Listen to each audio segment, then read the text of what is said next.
It's the new reality for much of Toronto. Empty streets, quiet corners, and boarded up businesses like this one here on Yonge Street. This pandemic is creating vulnerabilities for some businesses, such as break-ins and thefts. And Toronto police are already responding to these calls. It's challenging us. As you say, this is a situation that I don't think anybody has ever seen. With the directive for non-essential businesses to shut down, stores across the region are taking measures to prevent thefts, break-ins and lootings. Everybody in the neighborhood, I think, is just working on a crisis situation.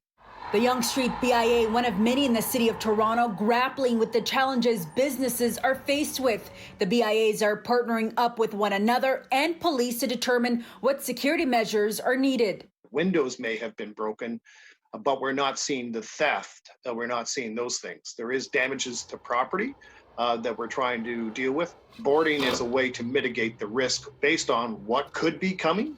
Toronto police say they've heard concerns from business owners who are worried they may be susceptible to crimes. We've directed patrols to those specific areas where there may be identified hotspots of vulnerability.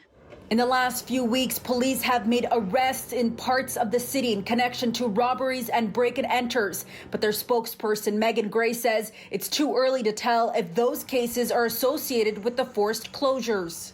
We believe that if we dug down into the numbers for break-and-enters, we would probably see an increase in commercial break-and-enters with a decrease in residential break-and-enters, given the number of people who are at home. It's a little too early to tell what we might be seeing by way of crime trends. Police, though, are collecting data in an effort to identify vulnerabilities. The Yonge BIA, which represents over 2,000 businesses, says new solutions are also coming out to also better understand the impacts of this pandemic. There is definitely an impact study and the overall economic impact for the neighborhood. And that will be, maintenance, repair, security increases, those types of things. Shopping centers are also implementing their own measures to protect businesses. The Ian Centre, for example, has set up these barriers at the entrances to ensure limited access to the mall. And security guards have been placed at access points to ensure shoppers are only here for essential services.